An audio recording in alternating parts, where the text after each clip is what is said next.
बेहद स्वागत है जी सभी स्टूडेंट्स का एक बार फिर स्टडी स्केयर से मनप्रीत सिंह चीमा जी हमारे साथ हैं, जाने-माने स्टूडेंट वीज़ा एडवाइज़र हैं और वर्षों का एक्सपीरियंस इनके साथ है और बड़ी तेज़ी से इन्होंने पिछले वक़्त में वीज़ा लिए हैं, ऑटो ग्रांट वीज़ा लिए हैं ऑस्ट्रेलिया के।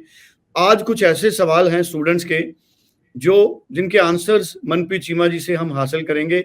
मनप्रीत जी, आपका बेहद स्वागत है। Thank you sir. Thank you so much Manpreet ji. Manpreet ji, कई तरह के क्वेश्चंस पेरेंट्स से, गार्डियन से, स्टूडेंट से आते हैं। एक स्टूडेंट बड़ा एक हो रहा है, पिछले वक्त में बड़ी तेजी से ऑस्ट्रेलिया ने वीज़ा दिए हैं। बहुत सारे वीज़ा ऐसे आए हैं जिनके पेरेंट्स बच्चों के वो गवर्नमेंट एम्प्लॉय थे। तो कई स्टूडेंट्स या पेरेंट्स अब ये मान रहे हैं कि क्या अगर सरकारी एम्प्लॉइज़ के बच्चे अप्लाई करेंगे तो उनको वीज़ा ज़्यादा आएगा ऑस्ट्रेलिया से? इसको आप अपने एक्सपीरियंस से कैसे देखेंगे या ट्रेंड कैसा है? देखो सर, ऐसा कुछ भी नहीं है कि सिर्फ गवर्नमेंट एम्प्लॉय के ही बच्चे को वीजा मिलेगा। देखो, हम एक ऐसे रीजन से बिलोंग करते हैं जहाँ पे ज्यादातर लोग एग्रीकल्चरिस्ट हैं, जहाँ जिनकी डेयरी फार्मिंग है। फिर उस हिसाब से तो हाई कमीशन कभी उनको वीजा ही नहीं देगा, उनके बच्चे पढ़ ही नहीं सकते। ठीक है, वो एक फैक्टर है कि हाँ, हम गवर्नमेंट एम्प्लॉय के बच्चे का एक प्लस पॉइंट इसलिए लेके चलते हैं कि देखो उनकी परमानेंट पक्की सैलरी आती है अकाउंट में। ठीक है, उनको लोन्स इजीली मिल जाते हैं, जीपी फंड वगैरह से पैसा आया होता है तो उनके पास सोर्स भी होता है पैसे का। तो ये कुछ प्लस पॉइंट है कि जिस आईटीआर उनकी अच्छी होती हैं, जो गवर्नमेंट एम्प्लॉई है उन आईटीआर को जस्टिफाई करना उनके लिए थोड़ा इजी होता है। इसलिए हम ये बोलते हैं कि अगर कोई गवर्नमेंट एम्प्लॉई है तो उसको एक प्लस पॉइंट है उसका, जहाँ एक बेनिफिट है उसके बच्चे को कि थोड़ा सा बच्चे हम कॉन्फिडेंट होकर फाइल लगाते हैं कि वीजा निकल जाएगा। बट ऐसा कुछ भी नहीं है। अगर कोई एग्रीकल्चरिस्ट भी है और वो अच्छा काम कर रहे हैं, उनकी 50-100 एकड़ जमीन है, जो बंदा साल का 25 लाख के आसपास बंदा कमा रहा है, चाहे वो एग्रीकल्चरिस्ट है, तो मेरे को लगता है वो गवर्नमेंट एम्प्लॉय से भी अच्छे पैसा कमा रहा है। द ओनली थिंग इज कि शायद जो एग्रीकल्चरिस्ट हैं वो उनको थोड़ा सा अवेयरनेस कम है, थोड़ा अवेयर होना पड़ेगा कि वो अपने इनकम टैक्स रिटर्न्स फाइल करके रखें, अपने जो तहसीलदार सर्टिफिकेट्स हैं वो प्रॉपर हमें प्रोवाइड करवाएं, जे फॉर्म्स वगैरह प्रॉपर प्रोवाइड करवाएं।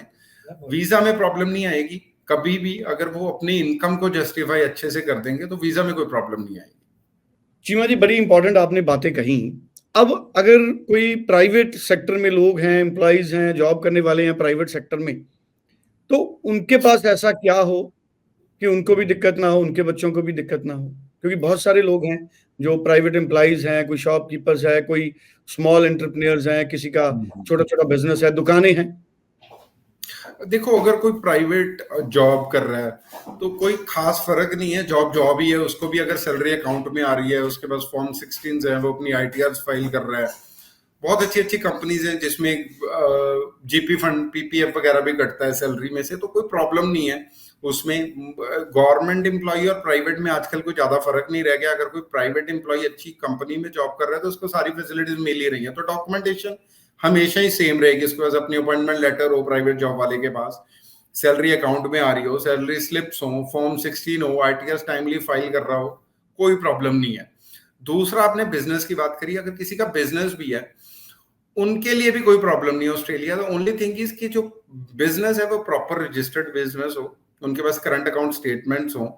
ठीक है, अगर उनका बिजनेस जीएसटी नंबर ही, एमएसएमई में भी कई आजकल बहुत ट्रेंड चल गया था, हर बंदा एमएसएमई में ही रजिस्टर करवाने लग गया था अपना बिजनेस।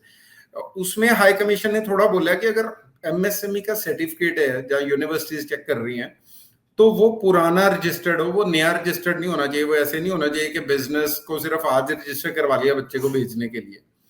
तो डॉक्यूमेंटेशन अगर आप हमें प्रॉपर दे दोगे, चाहे वो प्राइवेट जॉब वाला है, चाहे वो गवर्नमेंट एम्प्लॉय है, चाहे वो एग्रीकल्चरिस्ट है, चाहे वो बिजनेस से बिलोंग कर रहा है, the only key to get the visa is documentation. जे तुसी अगर आप सारे के सारे डॉक्यूमेंट्स हमें प्रोवाइड करवा दोगे तो वीजा में कोई प्रॉब्लम नहीं है। हम कॉन्फिडेंटली फाइल लगाएंगे और हम कॉन्फिडेंटली आपको बोलेंगे कि वीजा आ जाएगा।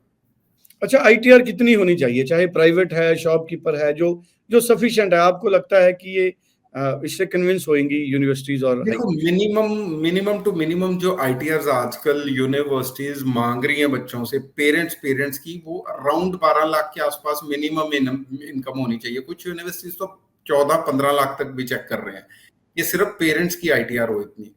तो अगर किसी के पेरेंट्स चाहे वो जॉब में है चाहे वो एग्रीकल्चर में है, इट डिपेंड कि वो कौन सी यूनिवर्सिटी में अप्लाई कर रहे हैं। अपने कंसल्टेंट से पहले दिन ही पूछ लो कि सर इस यूनिवर्सिटी की रिक्वायरमेंट क्या है, उस रिक्वायरमेंट के अकॉर्डिंग अपने डॉक्यूमेंटेशन आप कंप्लीट करो। अगर किसी की जैसे फॉर एग्जांपल एक यूनिवर्सिटी है, उसकी 12 लाख है अगर इनकम एनुअल इनकम, तो हो सकता है बी जो है उसकी 13 या 14 लाख हो। तो ये कंसल्टेंट को भी पता होना चाहिए, ये ना हो कि ऑफर लेटर मंगवा के डॉक्यूमेंटेशन भेजें और वहां से रिजेक्ट होके वापस आ जाए।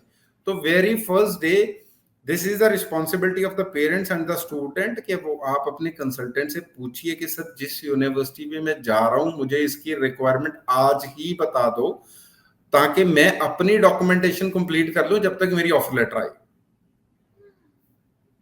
बिल्कुल ठीक है, और ये स्टूडेंट्स के लिए बड़ा इंपॉर्टेंट इन्फॉर्मेशन है। सर अब मुझे इनटेक्स बताइए कि अब नवंबर इनटेक है, क्या हर तरह का कोर्स नवंबर इनटेक में अवेलेबल है, या स्टूडेंट इसके बाद फिर जनवरी फरवरी पे फोकस करें? देखो, अगर कोई स्टूडेंट नवंबर में जाना चाहता है तो हर कोर्स अवेलेबल है नवंबर में, सिर्फ नर्सिंग को छोड़ के। नर्सिंग सिर्फ जनवरी में है, किसी भी यूनिवर्सिटी में आपको नवंबर इनटेक नहीं मिलेगा, ठीक है। तो नर्सिंग में अगर कोई जाना चाहता है वो जनवरी, अदर देन हर बच्चे के पास अपॉर्चुनिटी है कि वो नवंबर में अप्लाई करे, चाहे वो मास्टर्स में जाना चाहता है चाहे वो बैचलर्स में जाना चाहता है। सीट मिल जाएगी, स्कॉलरशिप मिल जाएगी, सब कुछ हो जाएगा, वीजा भी टाइमली आ जाएगा। बस अपनी, जैसे मैंने पहले बताया कि अभी आप अपनी ऑफर लेटर अप्लाई करिए कि आपके पास डॉक्यूमेंटेशन को कंप्लीट करने के लिए वन मंथ आपके हाथ में हो, और बाद में वीजा की वेट करने के लिए 1 मंथ भी आपके हाथ में हो।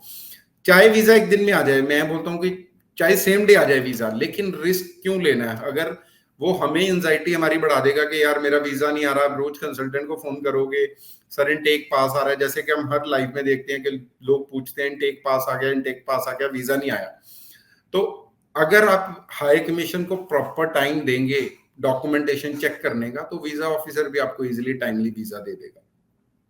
जी चलिए, thank you so much Manpreet ji, बड़ी इंपॉर्टेंट इन्फॉर्मेशन मनप्रीत जी ने हमारे साथ शेयर की है। लगातार मनप्रीत जी के वीडियोस अलग अलग चैनल्स पर आप लोग देखते हैं, आप कभी भी उनसे बात कर सकते हैं और अपनी फाइल अप्लाई कर सकते हैं। Thank you so much Manpreet, thank you. Thank you sir, thank you.